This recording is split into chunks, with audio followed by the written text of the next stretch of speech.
Take a nice breath in and a nice breath out.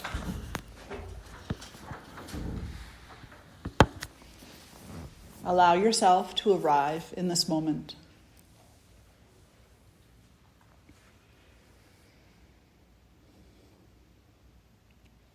With each breath you take, feel that you are landing softly in the space that you occupy. Your awareness deepens. Your interest deepens. Curiosity increases. And compassion grows.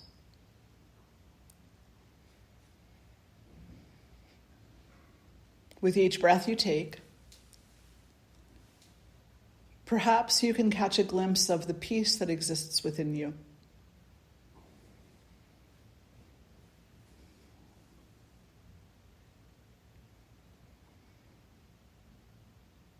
Perhaps you can catch a glimpse of the divinity that exists within you, of the truth that exists within you.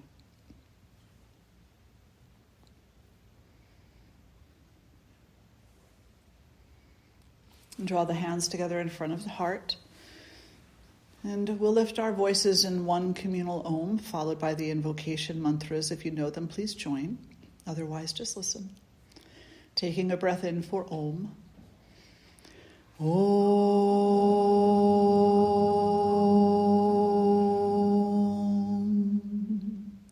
Shri Guru Bhyo Namaha.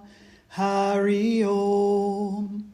Ganana Antva Ganapatigum Havamahe Kavin Kavinam Upamashravastamam Jestarajam Brahmanan Brahmanaspata Anashrinvanuti Besida Sadhanam Mahaganapataye Namaha Prano Devi Saraswati Vajebhir Vajini Vati Dhinama Vitriyavatu Ano Devo Brahataf Parvata Da Saraswati Ajata Gantu Yagnyam Havan Devi Jujushana Gritachi Shagmam Novacha Mushati Shrinotu Vagdevyai Namaha.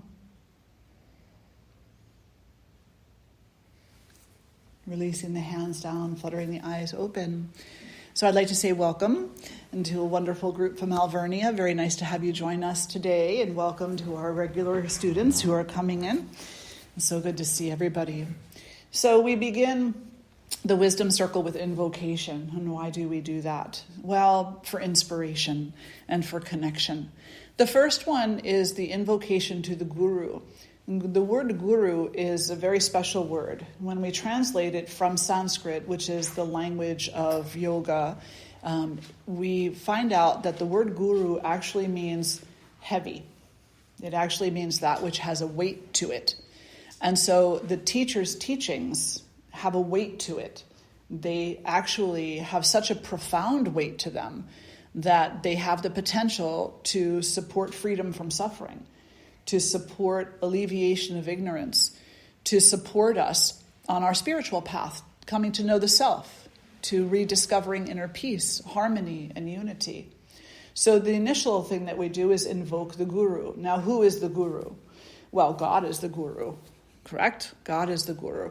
And in this instance, we are calling God by the name of Om. We're calling God by the name of Om. But in this tradition, God has many names. Many, many different names. You know, how many of you have a nickname?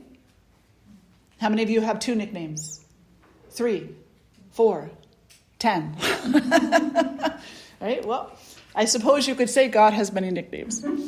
And so we call God by all possible nicknames. And so the second invocation is the Ganapati invocation. And so Ganesha, if you look at the altar here, you'll see this beautiful goddess. This is Saraswati. And the elephant-headed deity that is next to her, this is Ganesha. How many of you are familiar with Ganesha? Yeah, wonderful. So Ganesha is called the remover of obstacles. But he's not just the remover of obstacles. He also places them there. It all depends on what you need.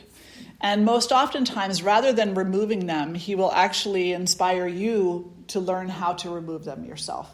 So Ganesha, we could say, is the aspect of divinity that teaches you, either by supporting you in the removal of obstacles or by placing them in front of you, never to hurt you, only to ever teach you, only to ever bring a greater sense of grace to you.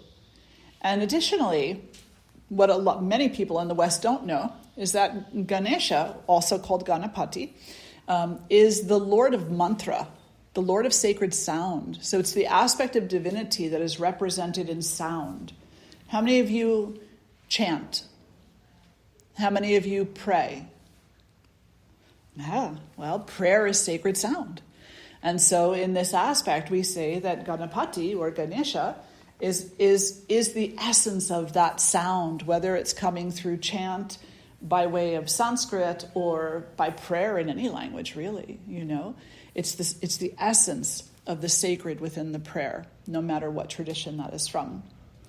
And then finally, we invoke Saraswati. And Saraswati is the goddess of education, creativity, sacred sound. She's actually an aspect of the Divine Mother who brings those things forth. She empowers within us the ability to learn, not only to learn, but to retain the lessons, to remember. Right? So how many of you have taken tests this semester? Yeah. How many of you wish you had remembered the answer to just one more question? Well, perhaps before you take your next test, Om Ayam Saraswatiye Namaha. And that is just invoking the essence of remembering what you have learned. And then also, we use these invocations as a way to request things like protection, as a way to request remembrance of the inner self. So we always begin with the invocations. And then we talk about some particular topic. And today's topic, I don't usually choose them ahead of time, but for some reason, for the past few days, what has been on my mind is this idea of goodness, looking for the goodness. How many of you are looking for goodness? No, I would hope everybody's hand would be up, right? 2 hands even, yes. So looking for goodness, but what does that mean? And how many of you have heard the term spiritual bypassing? Really? I am very surprised because your generation is the one that actually created that term. So spiritual bypassing is when we have this idea that spirituality is feel good, always feel good. Everything is feel good. Everything is going our way. Everything is wonderful. And it's actually a big issue in spirituality today. And so this idea of looking for goodness, we sometimes associate goodness with that which is comfortable. Right? We associate goodness with that which is not difficult. We oftentimes associate goodness with that which feels good. And so we could say that in spirituality, when we say we're looking for goodness, we have to be very careful that we're not falling down a very slippery slope into the ego. So the ego plays a huge role in our life experience. The ego can be healthy or it can be not healthy. When the ego is healthy, it draws us toward peace. It draws us toward unity. It inspires us to ask difficult questions and to sit and contemplate the answers. When the ego is healthy, it calls us to inspiration, generosity. It calls us to so much, so much. When the ego is not healthy, it is defensive. It calls us to jealousy, to envy, to denial, to resistance. And I don't mean a good resistance. I mean, the kind of resistance that is basically just being stubborn. So the ego has these 2 roles to play with us. It either supports us or it harms us. When we start saying, I'm looking for the goodness, we need to be mindful that what we're looking for is not just that which is comfortable, because that's playing into the unhealthy ego. That we are willing to have our heart and our eyes open to the possibility that even in the very difficult moments that we encounter, there is a goodness there. There is something there that we can categorize as meaningful. Would you agree? Do you think? Yeah. Because otherwise, we find ourselves in a situation where we're denying the value of certain experiences based on ego-driven criteria. And we're enhancing the value of others based on ego-driven criteria. So as long as it's good, as long as it feels good, as long as it gives me what I want, then it has value. But the moment that it becomes difficult, no value. Very little value. It has a sense of satisfaction to it. I want to do that. If the satisfaction is difficult to come by, don't want to do that. Where's the shortcut? So can you imagine how this game that the ego plays with us, we call it a game. It's simply a matter of healthy ego versus unhealthy ego. But can you imagine how that creates hindrances in life? How we sometimes become so focused on getting the thing that is comfortable that we actually miss out on the wonderful work to be done, which is oftentimes uncomfortable. How many of you have done volunteer work? Was your volunteer work comfortable all the time? No. What was uncomfortable about it? For me, was getting up early. Getting up early. But was it worth it? Yeah.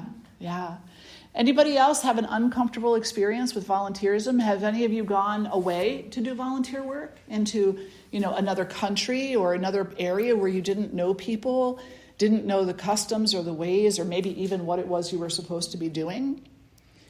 And so that might happen if you decide that you're going to go down the road of international volunteerism. You may find yourself in, Borneo or somewhere where you're not familiar. And there could be anxiety, there could be trepidation, there could be irritation, there could be many different things. But all of that discomfort leads to an experience that is growing, nourishing, that is teaching. So even in the most uncomfortable of moments, there is the potential for great growth, wonderful growth. So as we're looking in our life and saying, I'm looking for goodness, we need to be sure that we're not turning our back on that which is difficult for the sake of satisfying the ego. Make sense? Yeah. But it's not easy. And we talk about this all the time in Wisdom Circle, don't we? We truly do. We talk about it all the time because it's a constant. Sometimes we say, oh, well, I read the book. I attended the lecture. I know. It's like, yes, but the same mistakes are happening. The same thoughts are occurring. The same behaviors are being reinforced. So therefore, we may have read the book. We may have attended the lecture, but we don't really know because we haven't embodied the answer. We haven't embodied the change.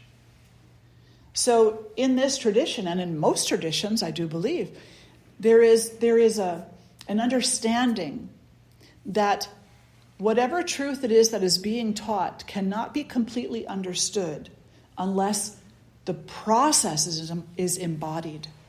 We have to do the work. Now, in our tradition, what that means is investigating what are called the Yamas and the Niyamas. They are 10 precepts to life, to a good life, to a meaningful life. The first is nonviolence. Nonviolence can mean a lot of different things. On a very practical level, it means do not harm others or yourself. On a very esoteric level, it means do not harm any others or yourself. And it just depends on the depth with which you're willing to take that. So, how does hitting the snooze button harm you or help you? How does studying for your tests harm you or help you? How does anger harm you or help you? So we look at these things and we say, what do I do with nonviolence? How do I relate to that? What do I understand it to be? The second is non-stealing.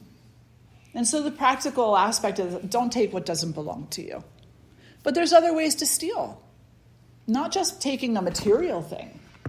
Some ways to steal can include taking the limelight that someone else has earned.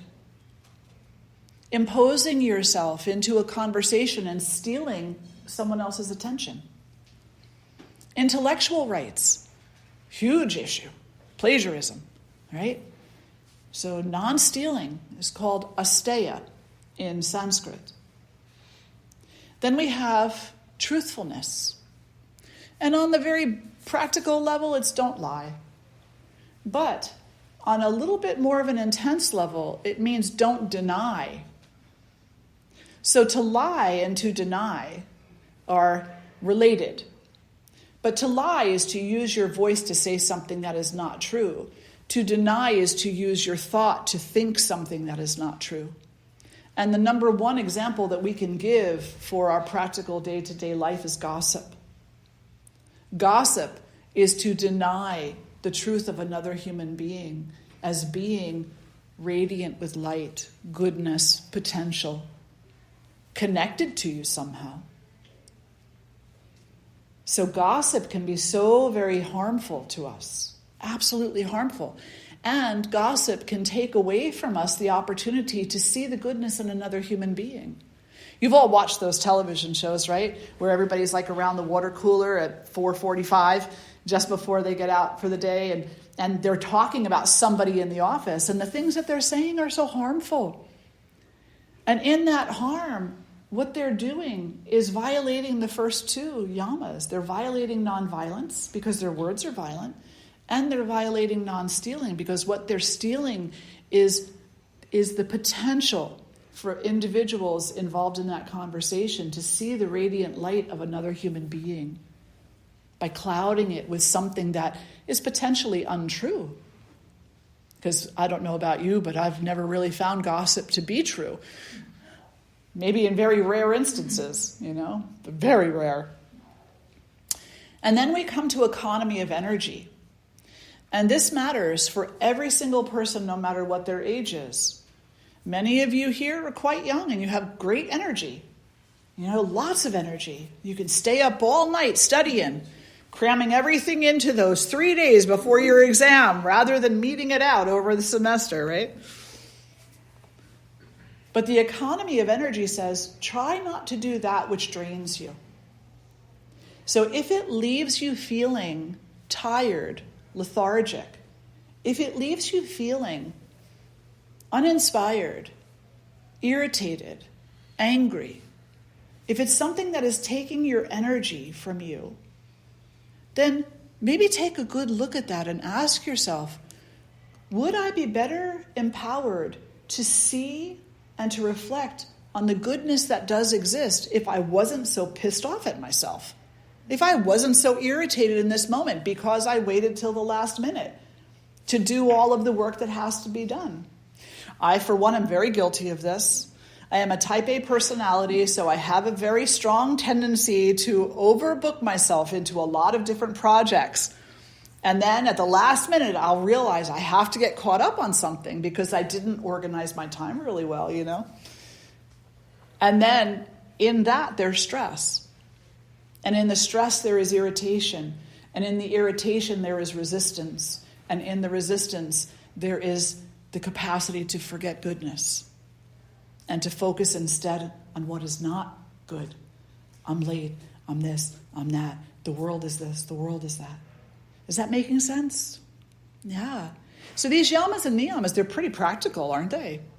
They're understandable by every single human being, no matter who they are.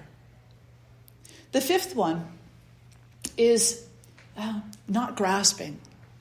And this one might be really kind of a difficult one to take in.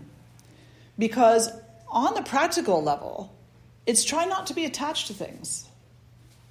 The phone, the computer, your expectations of other people. On a little bit more of an esoteric level, it says don't be attached to anything. Don't be attached to anything, not even this life, don't be attached to it. Oh, why? Shouldn't I be attached to this life? Shouldn't I love this life? Shouldn't I want to live fully? And that's not what it means. When we say non-attachment as don't even be attached to this life, what that is actually saying to you is don't be so attached to the telephone that you forget there's a whole forest out there that you could be walking through. Don't be so attached to the forest out there that you could be walking through that you forget that there are people suffering in this world who you could be serving. Don't be so attached to the suffering of those people and the drive to serve that you forget that you are actually a devotional being. You could also be praying. Don't be so attached to any one thing that you forget the bigger picture. That you can actually use every moment and every experience as a prayer, as a service, as an appreciation, as a gratitude. And in that, we find what we call freedom. We find what we call freedom. Because otherwise, we are filled with expectations. So we walk through the forest and we expect it to be a blue sky, not raining, and nobody's going to bother me. But somebody has their dog off their leash, the clouds come along, it starts to drizzle, you didn't bring your raincoat, so many irritations. All of the irritation is attachment. Can you imagine the beautiful time that would be had if there wasn't that expectation that the sky should stay blue, the clouds should stay away? And you can put that example to anything in life. You have a friend. Well, these are the expectations that I put onto the friend. They should be loyal. They should be truthful. They should only tell me things that I really want to hear. They should never bring me bad news. Right? So when you ask your friend a question and you say, how does this outfit look on me? And they say, it looks great. And then you go out and someone else says to you, I really would have worn something else. You get mad at your friend for not telling you the truth. But if you asked your friend, how does this outfit look on me? And they said, I think maybe I would wear something else. And you get mad at your friend for telling you the truth. So in this tradition, it says, to have expectations like that of another human being is not fair. Because you yourself cannot regulate yourself with your expectations. So anything that they do could potentially be a bomb ready to go off. So try not to have those kind of expectations. Try not to put that off on other people. So these first 5 called the yamas are the restraints. Those are the ways that initially we interact with the world outside and secondarily with our inner world. So we don't harm others, we don't steal, we don't tell lies, we don't steal time, energy from anybody. And we try not to attach ourselves, to hold others hostage. But also on the inside, we don't harm ourselves. We don't steal from ourselves. We don't lie or resist to ourselves. We don't waste our own energy, never mind everybody else's as well. And we try to be unattached within our own self. Now, what does that mean? Because that's kind of interesting. Thoughts. How many of you have had a thought that haunts you, that you think a lot of the time? Absolutely. Every hand in this room could potentially be up, because we all do. And those thoughts are not usually healthy thoughts. They're not usually uplifting thoughts. They're most oftentimes, I'm not good enough, I'm not worthy, or something in that line, of doubt. So within our own self, when we practice non-attachment, we're saying, I recognize that this is a thought, it is not a truth. It is just a thought. And thoughts are like the clouds in the sky. They come and they go. And then they arrive again and then they go again. And so lots of practices within the tradition, like meditation and chanting, are practiced in order to quiet the mind and to redirect our priority away from the random thoughts that the mind is constantly thinking, and towards something else, towards some greater truth about ourselves, like our potential for peace, our potential for goodness, our potential for unity. So I'm giving you a lot of information. I know. That's what the wisdom circle is, though, isn't it? It's always a lot. And it, I suppose, needs to be in some way, shape, or form. Because if we just said one thing, it might get the attention of one or two people, but if we cover several different smaller topics, ultimately there's going to be something there that you grab hold of and that you'll contemplate a little bit later today or tomorrow, or maybe it'll come back to you a week or two from now. You'll be like, what was that lady talking about energy? I wonder if this really is the best way for me to spend my energy right now. So now we have the Niyama. So the first group is the Yama, second group is the Niyama. You've heard of all of these too. The first one is cleanliness. And on a very practical level, all that means is keep yourself clean, body clean. But it also means keep your mind clean. And it's not a fundamentalist type of a statement. What it's saying is that if your mind is filled with anger, so will your actions be. If your mind is full of hate, so will your actions be. If your mind is full of anything that is harmful, so will your actions be. The Buddha said, "So you think, you shall become." And in this tradition, it's considered to be very true. Now, the Buddha is an interesting individual. How many of you have heard of Buddha? Yes, exactly. Everybody's heard of Buddha. The Buddha, as it was, for many, many years of his life, was actually a yogi. He traveled through India. He was born in a region in the north that at that point in time was part of the territory that today we call India, but today actually goes by another name. And he, for many, many years, practiced yoga, wandered with all the monks, learned all about the traditions, and practiced all of the austerities. And he had an experience. Now, the classical yogis, they would practice what's called austerities. They would hang upside down on a branch of a tree for months at a time. They would fast pretty intensely. They would oftentimes bring themselves to an edge. And the sole reason that they did that was because they wanted to understand the nature of suffering and how to stop it. So they didn't do these things so that they could continue to suffer. They did these things because they wanted to understand the psychology of suffering. Why do we suffer? And how do we limit our suffering? So the Buddha had a situation where he was fasting greatly and he actually almost died. So he went beyond the edge. He collapsed by the side of a stream and was discovered by a woman, brought back to her home, and nursed back to health again. Once he was healthy, he went and sat under the Bodhi tree. He entered into a meditation, that very famous meditation, that when he came out of that meditation, he came out with an understanding of the Four Noble Truths. Does anybody here know what they are?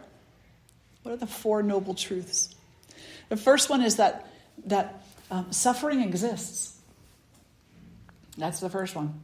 We all suffer. It's universal. Every single one of us, suffering exists.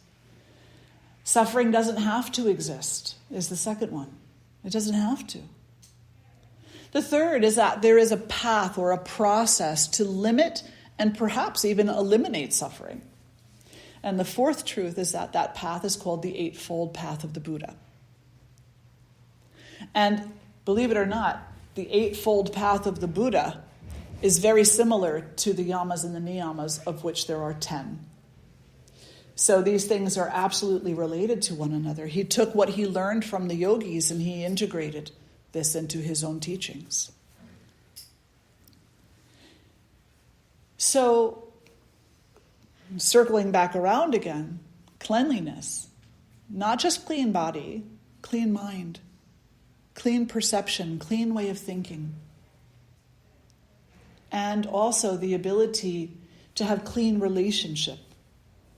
So that your relationship with another human being is, or any other living being, is not based on anything other than honesty and ethics.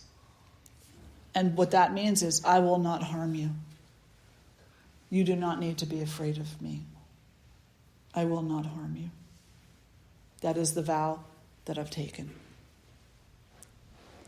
Now, just think about it for a moment. Your best friend. How easy is it to live up to that vow? Your least best friend. How difficult is it to live up to that vow? And what work do you need to do personally so that you can see your best friend and your least best friend in the same light of nonviolence? This is cleanliness. Now, after cleanliness, there's contentment. I love the way that these are kind of placed. So they were written down by an individual named Patanjali. And he's oftentimes called the father of yoga, not because he created it, but because he was the first one that we know of who wrote it down. And he placed these in such an order as either he had a really good sense of humor, or he said there's a direct correlation here. In order to have that level of cleanliness, one must have contentment. You have to be content. And how do you get contentment? But with the next niyama, which is discipline. Compassionate discipline. You have to be compassionately disciplined with yourself about your actions, about your thoughts, about your intentions, about your sense of self-study. And that's the fourth, self-study. You have to be willing to look at your own life and to say, where do I need a readjustment, a realignment? How do I cultivate within myself that ability to treat all beings through the goodness of my heart rather than from the place of my fear? And then he said, well, I'm going to save the 10th one for a moment because I'm going to go back to the first now. So nonviolence. Nonviolence is the first one, and it is the foremost. All the rest of them, except for the 10th, are what are necessary in order to practice nonviolence. You must be truthful. You must not steal. You have to have an economy of energy. No grasping, because grasping is what causes us to steal, right? Grasping is what causes us to fear. Grasping is what causes a lot of our problems. We need to practice cleanliness. We have to be forthright about who we are and the work that we need to do. We need to practice contentment, to be okay right where we are. And then to have compassionate discipline and the self-study. All of that brings us to nonviolence. And the last one is called Ishvara Pranidhana. And that is devotion. Devotion is not going to church on Sunday or temple on Saturday and saying a prayer or two. Certainly that's a part of it. But devotion is a genuine manifestation of love from within one's own self toward that which we see as responsible for us being here. The Creator, the consciousness, God, Goddess, whatever you call that. Devotion is the cultivation within oneself to feel genuine love for that. Now, here's the kicker. In this tradition, and in many others also, When we talk about that, we're not talking about something that is far, far away from us. In a beautiful text called the Bhagavad Gita, which is translated as the Song of God, it states, "The one who can see me in all beings and see all beings in me," and this is God talking, "that is the one who is peaceful and free, the one who knows the truth of unity." So this devotion, this 10th ethic, or the 5th Niyama, this devotion is the capacity within our own self to see God in everything and to see everything as God. And that's what the tradition teaches. Small steps to bring ourselves in that direction. It sounds a little intense. It is.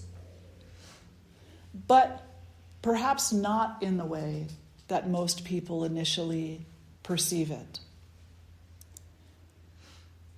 The way that it's mostly intense is that in order to see God in all beings and all beings in God requires you and I to cultivate within ourselves a courage that can be unsurpassed. The kind of courage that allows us to put our fears down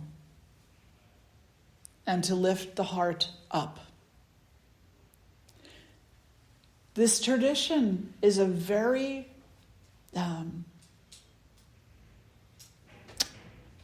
looking for a different word than positive, but because I'm not coming up with one right now, I'll say it this way.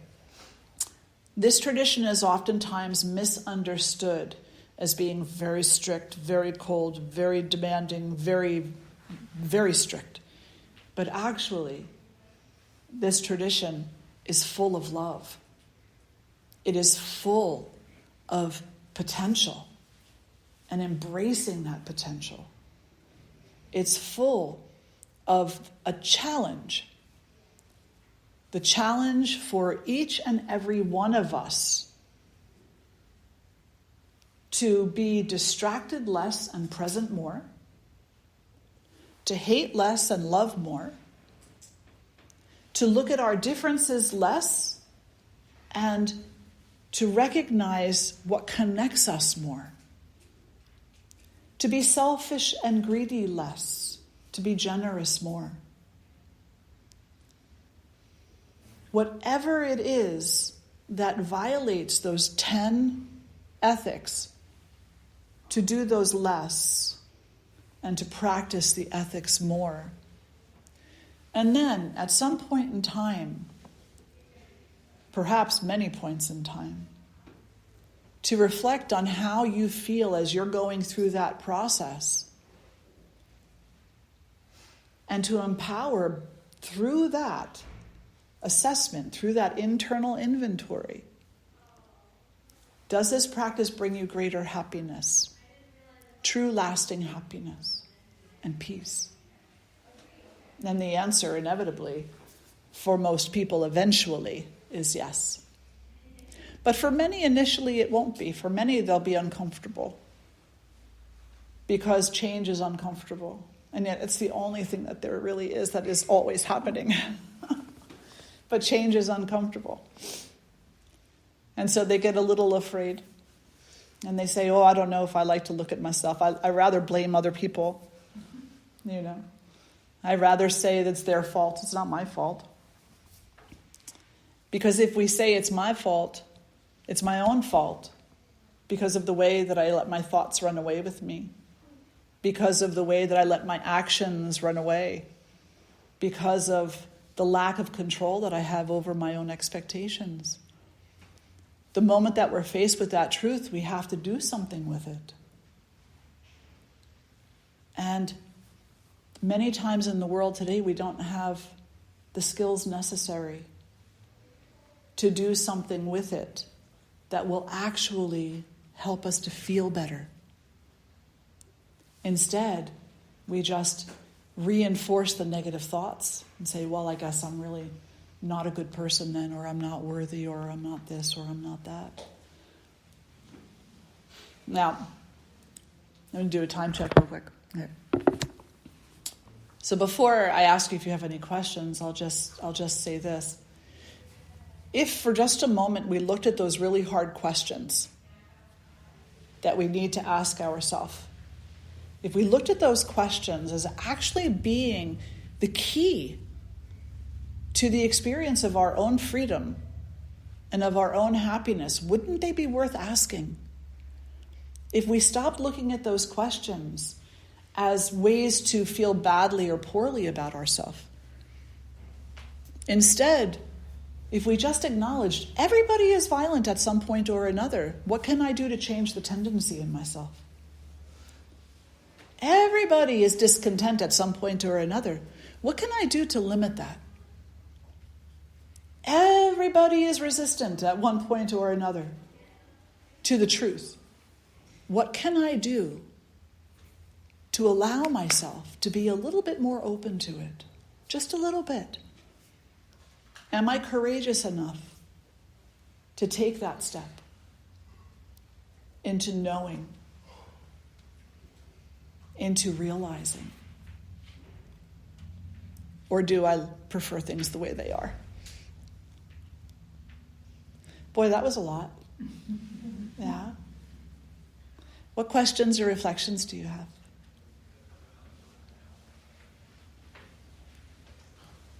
I have a couple of questions that I want my students Go right ahead. to feel free to ask. I'm not sure if you mentioned them, but I missed if you said the 8th and the 9th. Oh, I did, yeah.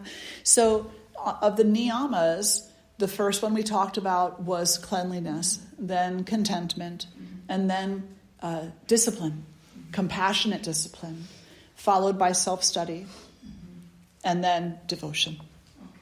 Yeah. Okay, I have another question of more of a practical nature. So the economy of energy and the first one, the non-violence, right? So you don't want to be violent towards yourself. So you're engaging in some activity, let's say volunteer work or whatever, and it presents difficulties. At what point, how do you distinguish the difficulties from something that's draining your energy? Yeah. It seems like those two can be in conflict. Such a great question. Absolutely wonderful question. So how do we define that? How do we decide? Well, there's a whole psychology that goes along with this, right? And it requires us to actually take a look at how we're feeling and why. So let's just say that I go off to do this volunteer work, and I get there and I find out that I'm ill-prepared. I didn't really do enough homework ahead of time. I didn't pack the right clothes. I didn't take a few moments to make sure that I had at least some language barriers addressed, if there were going to be those. And so I could look at that and I could say, well, now that I'm here, I'm feeling really stressed and I'm feeling really uncomfortable, and they're asking a lot from me. And now, is this actually a harm to myself?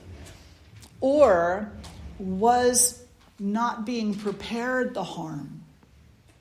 And that if I had been prepared, then actually it would have been a bit of a breeze. So it requires us to be analysts a little bit, to look and to say, what part of this is me falling back into the tendency of blame versus me accepting radical self-responsibility and saying, look, if I had learned how to ask where the bathroom was, or if I had packed for a couple of different weather scenarios, or if I had reached out and tried to connect with people who had this experience previously and asked them what to kind of expect. If I had done those things, would it have changed my experience at all? So we should see it potentially first as a growing learning experience. But then if we're there and we're being talked to in a way that is harmful, we're being asked truly to do too much in such a way that we don't have time to eat, we don't have time to sleep a decent night's sleep.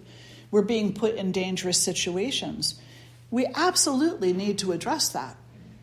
But those are two very different scenarios. So we need to know, and it only comes with time and with what we call inquiry, how to tell the difference between what is the result of our not taking responsibility versus what is the result of someone else's expectations. And in that moment where it's someone else's expectations, is there a way to negotiate that situation? Or is it better to say, this is not what I had actually signed up for, and perhaps this is something that I need to step back from and rethink now that I know what's expected. And it's okay to do that.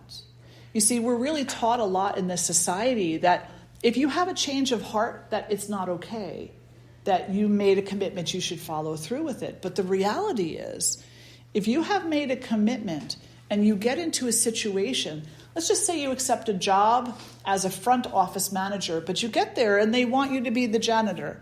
Well, that's not what you signed up for. So you have the ability and the right, human-wise, to renegotiate that situation, or to say, this is not actually what I had thought it was going to be, so I'm going to step back and reassess. In this tradition, we wouldn't say something like, oh, you promised me this and you promised me that and you're not giving that. No. I need time to reassess. Was this my own misunderstanding? Was this misrepresented? Everything is an opportunity for self-inquiry, all of it. And so radical self-responsibility is seeing every single situation as an opportunity to look inward and to refine our relationship to ourself through integrity. And in doing so, we also refine our relationship to each other with a greater integrity. And ultimately, our relationship to divinity with integrity. Does that make sense? Yeah, Thank you. Absolutely. Did you have 3 or was it 2? No, it's just, I'm sure I could come up with 10. Anybody else? Questions, reflections? So now, how many of you knew that was yoga? No. Right? Yeah. So in the West today, yes. Did you have your hand up? No. Okay, good. So in the West today now, when someone says, you want to go to yoga class with me? The answer is, yeah, let's go. We'll go stand on our head or do our sun salutations and things like that. And that is a technique of yoga. It's also called yoga, but it's more appropriately called asana, yoga asana. And the purpose of those practices, just so now, next time you go to yoga class, how many of you have practiced yoga or meditation? Very good. So now the next time that you go to yoga class or meditation, you'll know that that truly the sole purpose for those postures is for you to explore the yamas and the niyamas from a very personal place, a place where you have to learn postures, endure discomfort, practice patience, learn how to breathe, be very, very radically self-aware in a very positive way, in a way that teaches you about yourself and teaches you about the potential of your own self, the potential for nonviolence, for non-stealing, for truthfulness, for cultivating an economy of your own energy that is enduring, for non-grasping, for cleanliness, contentment, discipline, compassionate discipline, of course, self-study, and then devotion as well. So betcha last time you did a sun salutation, you weren't expecting that. Yes? So we have not grasping and not attaching. Is there any attachment like in devotion to like the creator or something like that? Do those, I don't know if that's contradictory, but I was just... It's a great question. Absolutely, it's a great question. So I did not introduce myself at the beginning because I have regular students in class, and so we just talk. But my name is Swamini Shraddhananda Saraswati. Now I'm a Swamini. A Swamini, some of you have heard of Swamis, right? So a Swami is like a priest, and a Swamini is a priestess. So I'm like a priestess. I have been ordained in my lineage. It's an official ordainment, just like a priest receives. And in that,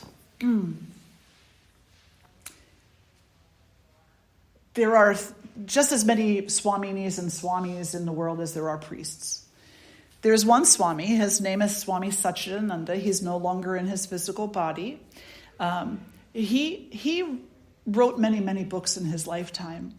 And one of the very famous quotes that teachers in yoga class will oftentimes use from him if they're teaching from a place of spirituality is this: learn how to non-grasp as best you can. But you are human. So you are going to grasp, and you'll be constantly teaching yourself how not to. If you are going to grasp at anything, grasp at your inner peace. Let that be what you grasp at. And that connection to inner peace is connection to divinity. So if you're going to grasp at anything, let it be that. Let everything you do, everything you think, everything you say become an offering to that. And that would be the only exception to grasping. And also remember, in this tradition, non-grasping also means that we don't look at another human being and say, oh, you're Catholic. Well, you're wrong. Oh, you're Protestant. Oh, well, then you're wrong. Oh, you're Jewish. Well, then what you think is wrong. No. We look at everybody and we say, everybody has a little piece of the truth, don't they? Everybody has a little piece of the truth. There's a tradition in the world called the Baha'i. Has anybody heard of them? The Baha'i tradition. And one of their main tenets is that no single tradition gives the entire truth. Every tradition gives bits and pieces of the truth as they're needed at that particular point in time. And it's only when you come into an absolute respect for all traditions together that you understand the truth, the whole truth. No single prophet gives the entire truth. Each prophet brings forward bits and pieces of the truth as they are needed in that time and for those particular people. And it's only when you bring together all the teachings of all the prophets through all of the ages and you accept them all as holding some aspect of truth that you are able to see the entirety of truth. It's a beautiful teaching. Yeah, absolutely. It's a great question. Thank you for that. Any others? No? Yes? What if like something is draining you, but it's making it's also better? Like say you have to wake up early for a job all the time, but you need money to, live, I guess. Or like say you work out for a sport in the morning very early all the time, but it's making you better. How do you go about that then? Yeah, and that's a great question. And actually it's one that I'm asked quite often. And so the first thing that we need to do is look and make an assessment of what is it in life that's draining you? Is it getting up early in the morning? Is it having to go from training to the job? Or is there something else that can be released that will give you extra energy for these other two things that matter a lot to you? And so staying up late, eating after a certain hour, believe it or not, that really does matter, watching a lot of violent movies and television and then expecting to get a good night's sleep. There's a sister science to yoga called Ayurveda. And so the word Ayurveda actually means the science of life.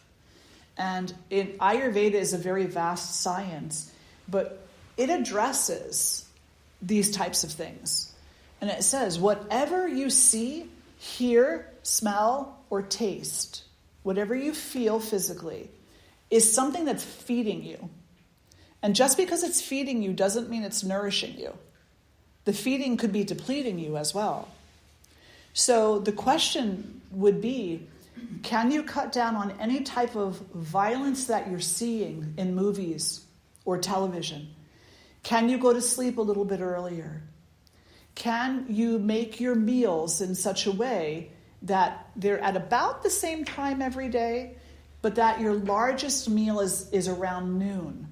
And that at nighttime you are eating a very nourishing but light meal so that it's easier for your body to actually go to sleep. Can you make lifestyle modifications and then give it some time, say 3 months or 6 months of those modifications, and then see, are you now as tired as you were? Or do you actually find that because you've brought the rest of your life into a bit more of an organization, are these other two things now feeling lighter somehow? Does that make sense? Mm-hmm. Yeah. So then that's where the self-responsibility comes in, right? It's like, so now, okay, there's the question. So now you need to sit down and look at your life and say, where is it? Where is it? And you don't need to give up everything you enjoy. That's not what this says. What it says is moderation. I'll go back to the Buddha again, right? Even though the Buddha is a great teacher and a great prophet according to our tradition. And so we do incorporate his teachings because they align with yoga. And what the Buddha said is the extremes are not usually very healthy because the ego does what it wants with them. It's always the middle road. It's the moderation, So I like to go out with my friends and have a nice time. And you're young, and I know when I was your age, I was out all the time with my friends. But oftentimes too late into the evening and in ways that were kind of draining, So maybe not 5 nights a week, right? Maybe say, okay, my friend, I'm going to twice a week. Okay, so we're going to go out and have fun twice a week. And it won't be nights before I have to practice or nights before I have to go to work. It'll be nights when in the next morning, maybe I can sleep an extra 30 minutes or something. So looking at those things, moderating. Yeah, absolutely. All right. I could take one more question if anybody has one. Are we good? Okay. Let's sit tall and close the eyes. And so at the end of our time together now, we'll chant for the happiness and wellness of all beings everywhere. This is called the All Beings Mantra. So you can close your eyes, and if you like, you can draw the hands together in front of the heart. We'll lift our voices in one Om, and then if you know the All Beings Mantra, you can join in. Taking a breath in. Om.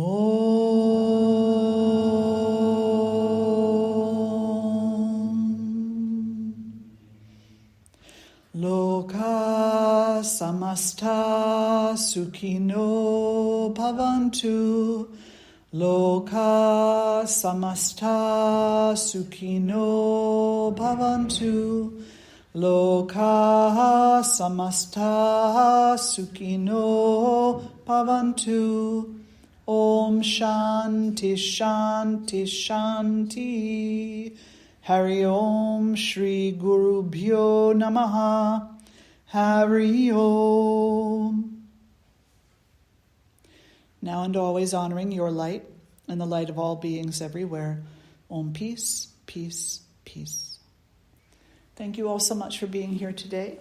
Wonderful to gather with you and to share these beautiful teachings with you. I pray that they touched you in some way that makes your life a better place to be. Thank you.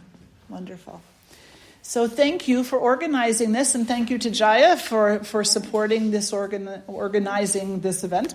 And it's very nice to see you all. I wish you well with your studies. Are you coming close to the end of the semester now? About 3 weeks. About 3 more weeks, yeah. Are you all feeling the pressure? Yeah, a little bit, yeah. Release some pressure. Well, all the best on your studies and your exams and wherever it is that your academics take you to. Enjoy the rest of your day. Now, I think that Jaya is going to be bringing you on a tour at this point. Very good. Some parts of the building, we're doing some construction. We're putting new windows in and whatnot. So you may see some areas a little disheveled. Please excuse that. Other areas, and don't fall in any holes up on top of the hill. Yeah, because we're doing some tree planting next week. So we're getting ready for that. All right. Enjoy, everybody. Bye-bye. Thank you.